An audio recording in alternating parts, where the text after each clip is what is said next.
हमारे मुख में आपने अमृत भर दिया होता तो हमारी भी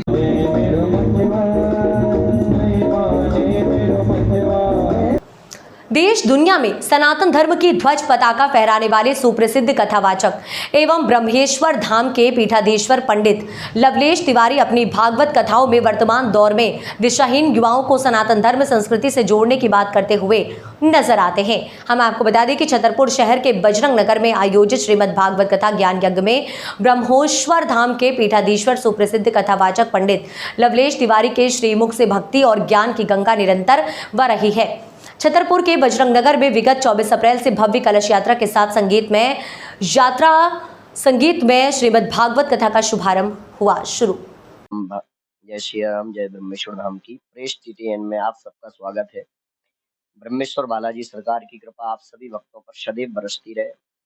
यहाँ के आयोजक जो श्रीमद् भागवत कथा के आयोजक साप्ताहिक ज्ञान यज्ञ की वर्षा यहाँ पर चल रही है, जिसके आयोजक प्रभु दयाल अवस्थी जी हैं, जो मास्टर रहे हमारे प्रिय शिष्य हैं प्रभु दयाल अवस्थी जी, जिनके यहाँ पर ये 7 दिवसीय कार्यक्रम चल रहा है, जिसमें आज 5म दिवस की वेला में श्री गिरिराज बाबा की पूजा हम लोगों ने की। 5म दिवस की वेला को कथा को विराम किया।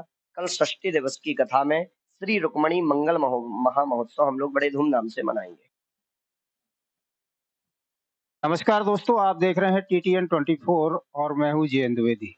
इस वक्त हम मौजूद हैं छत्रसाल नगर बजरंग नगर के बीच में और हमारे साथ में है ब्रह्मेश्वर धाम के पीठाधीश्वर पंडित लवलेश तिवारी। तो उनसे जानेंगे सनातन धर्म का प्रचार प्रसार देश विदेश में कर रहे हैं और बहुत दिन यही अल्प आयु में 21-22 वर्ष की उम्र से ये कार्य उन्होंने प्रारंभ किया था। तो उनसे जानेंगे किस प्रकार से ये धर्म की ध्वजा को प्रेरणा उनको मिली और कहाँ से इसकी शुरुआत उन्होंने की है।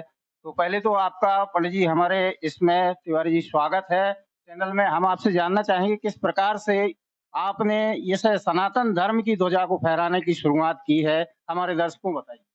जय सिया राम, जय बालाजी सरकार की। हनुमंत लाल जी महाराज की कृपा आप सभी भक्तों पर सदैव बरसती रहे। हम आपका स्वागत करते हैं। बालाजी सरकार की बचपन से ही लगन लगी रही सेवा पानी पूजा में। पूज्य पिताजी का कुछ ऐसा आशीर्वाद रहा और 13-14 वर्ष की बाल अवस्था से ही भगवान की सेवा में लगे रहे। कवन सुकाज कठिन जग माही जो नहीं होता तुम भाई। हनुमान जी के लिए कोई जगत का ऐसा काम कठिन नहीं है जो हनुमान जी कर नहीं सकते। भगवान की शरणागति में पहुंचे, भगवान की शरण में पहुंचे, भगवान की कृपा बरस पड़ी। कब किस पर किस वक्त कृपा हो जाए ये समझ से परे है। परमात्मा की कृपा जिस पर होती वही सनातन धर्म का प्रचार प्रसार कर सकते। जैसा कि अपने प्रवचनों में हमेशा युवाओं को मार्गदर्शन देते हैं, युवाओं को बताते हैं कि किस प्रकार से हम भारतीय संस्कृति, हिंदू धर्म और सनातन के प्रति जोड़ा जाए, इसको लेकर के व्यापक तौर पे प्रचार प्रसार इनके द्वारा किया जाता है। तो हम इनसे जानेंगे कि आपने युवाओं को जोड़ने के साथ साथ माताओं बहनों को भी अधिक संख्या में जोड़ा है और सनातन धर्म का प्रचार प्रसार कर रहे हैं। साथ में हिंदू राष्ट्र की भी बात चल रही है, तो उस पर भी हम जानेंगे। पहले तो ये जानेंगे कि युवा आपके कार्यक्रम में, आपकी कथाओं में अक्सर देखे जाते हैं, इसका क्या कारण मानते हैं? क्या ऐसा जादू है आपके अंदर कि युवा आकर्षित? सबसे पहले नंबर तो सबसे फर्स्ट पॉइंट मेरा ये है कि कोई जादू नहीं है, बालाजी की कृपा है।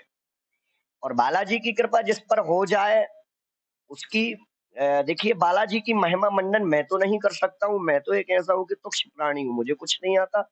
लेकिन आपने जो बात कही है सनातन धर्म की सेवा और सनातन धर्म के साथ साथ जो हिंदू राष्ट्र चल रहा है, हिंदू राष्ट्र की जो बात चल रही है, और आपने बताया है कि कथाओं में कई जगह विखंडना भी चलती है, तो हमारा सनातन धर्म केवल हमारा काम है, कर्तव्य ब्रह्मेश्वर बालाजी ने यदि हमें उसके पात्र बनाया, उसके लायक बनाया है, तो हमारा धर्म केवल एक ही है, सनातन धर्म।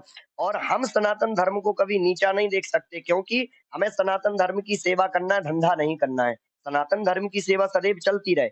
और हिंदू राष्ट्र की बात ब्रह्मेश्वर बालाजी की तरफ से नहीं, अब ये तो मैं नहीं कह सकता हूं, लेकिन हिंदू राष्ट्र की यदि कई जगह पर बात चलती है तो सुन लीजिए, हिंदू राष्ट्र ऐसे नहीं बनता है। हिंदू राष्ट्र बनाने के लिए हमें सर्व संतों की जरूरत पड़ेगी, सर्व समाज की जरूरत पड़ेगी। जरूरत नहीं है आपने 2-4, मैं किसी संतों की आलोचना नहीं करता हूं, आपके मीडिया के माध्यम से मैं किसी भी संतों की आलोचना नहीं कर रहा हूं। आप 2-4 बड़े-बड़े संतों का फोटो वीडियो डलवा करके सनातन धर्म को एक करके और आप चाहते हैं कि हिंदू राष्ट्र बन जाए, तो 2-4 संतों को मिला करके हिंदू राष्ट्र नहीं बना सकते हो। आपको नीचे से लेकर के ऊपर तक की सीढ़ी, जब नीचे की सीढ़ी पकड़ेंगे तो ऊपर पहुंच जाएंगे हम। अब हम चाहें कि ऊपर हमें सीधे बैठना है तो नहीं बैठेंगे। आप सोचें कि हम बड़े-बड़े लोगों की फोटो लगवा करके हिंदू राष्ट्र को बना लें, तो जब तक आप छोटे से पुजारी की फोटो नहीं लगवाएंगे, जब तक छोटे से पुजारी को साथ में नहीं लेंगे, सर्व समाज को साथ में नहीं लेंगे, तब तक हिंदू राष्ट्र बनने वाला नहीं है। आप बड़े-बड़े लोगों को पकड़ करके हिंदू राष्ट्र की बात करते हैं, कदापि नहीं। छोटे से मानते हैं भगवान श्री कृष्ण ने पहाड़ को अकेले उठाया, और डंडे का सहारा सभी ब्रजवासियों ने लिया। महाराज जी, हम अंत में जानना चाहेंगे कि आपने अपनी कथाओं से धर्म की ध्वजा और सनातन धर्म का व्यापक प्रचार प्रसार किया है, और साथ ही जब आपने शुरुआत की थी इसकी, ब्रह्मेश्वर धाम बना था, वहां पर कुछ अड़चने आई, कुछ विधर्मियों ने षड्यंत्र रचा। हमने भी खबरें चली हैं मीडिया में, हमने भी देखा, लोगों ने भी देखा। तो इस पर आप क्या कहना चाहेंगे? उससे आप चूंकि उबर चुके हैं और एक वो षड्यंत्र था, पर्दाफाश हो चुका है। आगे क्या रणनीति है? क्या आपका ये प्रचार प्रसार इसी तरह चलेगा? उनके लिए क्या संदेश देना चाहते हैं जो सनातन धर्म के प्रति षड्यंत्र अक्सर करते रहते हैं? सभी सनातनियों को मेरा एक ही विशेष सूचना संदेश है कि हाथी चला बाजार, कुत्ते भौंके हजार। जब हाथी चलता है बाजार में तो कुत्ते भौंकते रहते हैं। उन कुत्तों से हम कभी नहीं डरते हैं। हाथी जब बाजार चलता है, मैं आपको, ये मेरा कोई अभिमान में नहीं, ये तो बालाजी का स्वाभिमान है, और मैं स्वाभिमान को कभी खोना नहीं चाहता हूँ। बालाजी की कृपा सदैव है। यदि उस षड्यंत्र में मुझे फंसाया गया या किसी ने भी क्या किया, ये बालाजी जाने, मैं नहीं जानता हूँ। लेकिन मुझे ये पता है कि यदि मैं पवित्र हूँ, स्वच्छ हूँ, तो आप सबके बीच में, आप सबके चरणों के आशीर्वाद से आप सबकी सेवाओं में लगा हूँ, मैं ये जानता हूँ। तो ये थे हमारे साथ पंडित लवलेश तिवारी, जो कि बड़ी ही छोटी उम्र से सनातन धर्म की ध्वजा को फहराने का कार्य कर रहे हैं। तो लगातार आप हमारे साथ बने रहिए, देखते रहिए TTN 24। नमस्कार।